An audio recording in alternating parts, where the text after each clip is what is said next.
আওয়ামী লীগ তারা ধর্মের কথা বলে, কখন বলে? যখন ঠেকায় পড়ে।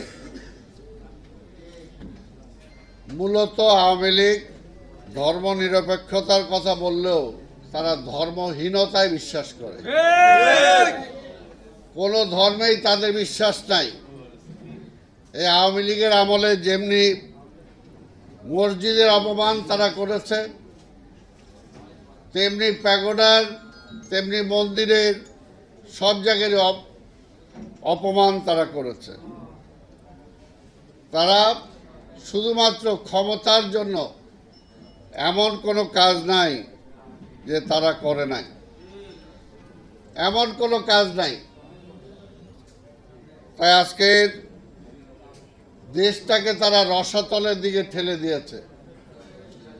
এবং এইখানে আমরা যারা আজকে আছি, বাংলাদেশে যারা বসবাস করি, বাংলাদেশে আমাদের থাকতে হবে। এই সরকার যদি আরও কিছুদিন থাকে, তাহলে আপনারা আমরা কেউ ধর্মকর্ম সঠিকভাবে করতে পারবো কিনা সে ব্যাপারে সন্দেহ আছে। এবং একজন সঠিক মুসলমান হিসাবে, ইমানদার মানুষ হিসাবে বেঁচে থাকতে পারবো কিনা সেটাও সন্দেহ আছে।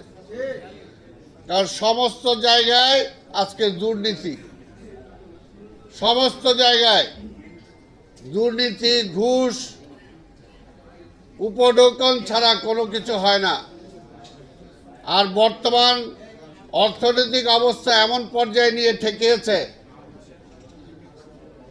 কোনো পরিবার, সচ্ছল পরিবার যদি 20-25 হাজার টাকা ঢাকা শহরে ইনকাম থাকে, তাহলে বুকে হাত দিয়ে বলতে পারবে না যে সৎ পথে সেই ঢাকা শহরে বেঁচে আছে। যে কোনোভাবে, কোনো না কোনোভাবে অন্যায়ের সাথে তার আপোষ করতে হচ্ছে, মিথ্যার সাথে আপোষ করতে হচ্ছে। এর বাইরে বেঁচে থাকার কোনো সুযোগ নাই। তাই আজকের এটা আমাদের প্রতি ফরজ হয়ে গেছে, একটু পানি দিও তো, আমাদের প্রতি ফরজ হয়ে গেছে যাতে এই আমরা যদি আমার ঈমান আকীদা নিয়ে বেঁচে থাকতে চাই, তাহলে যত দ্রুত সম্ভব এই ধর্মহীন সরকারকে ক্ষমতা থেকে নামানো, এটা আমার একটা ফরজ কাজ।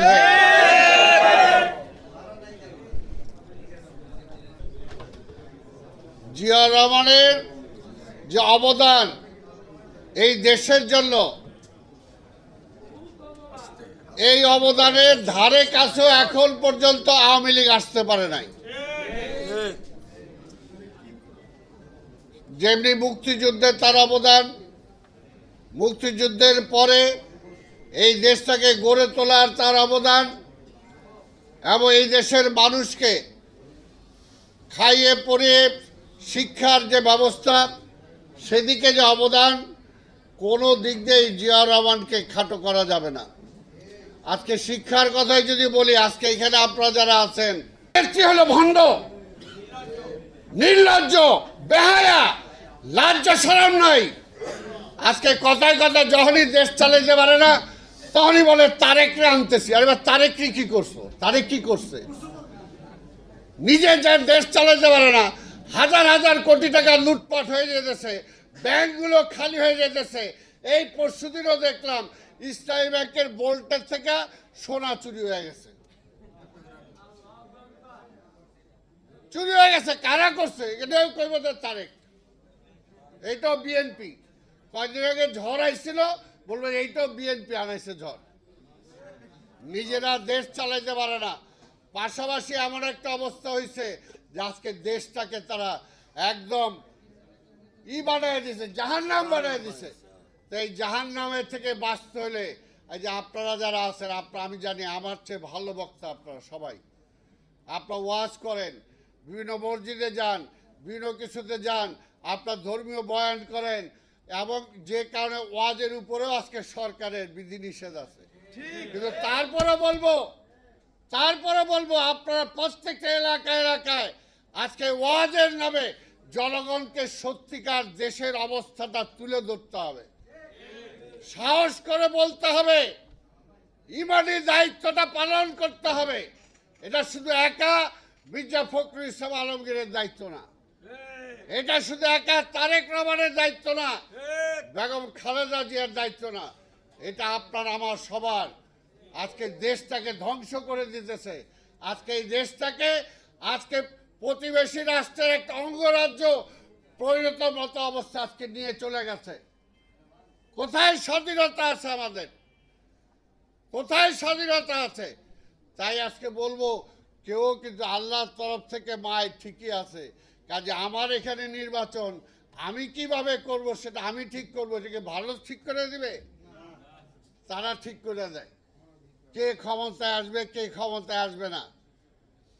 সুযোগ হয়েছে এই যে আমরা যারা আজকে জাতীয়তাবাদের কথা বলি, আমরা যদি ঐক্য এক থাকতে পারি, এক শক্তিতে আমরা যদি মাঠে নামতে পারি, তাহলে তারা ভাইসে যাবে, ভাইসে যাবে।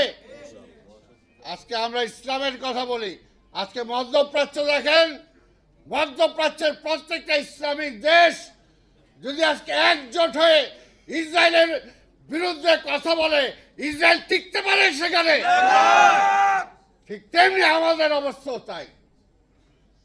আজকে বুঝতে হবে, কাজে সেটার জন্য আজকে আমাদের সবাইকে ঐক্যবদ্ধ হয়ে আজকে আন্দোলন করে তোলা ছাড়া আমার নিজের স্বার্থে, এটা এমন না যে খালেদা জিয়ার স্বার্থে, এটা এমন না যে তারেক রহমানের স্বার্থে, এটা আপনার আমার সবার স্বার্থে।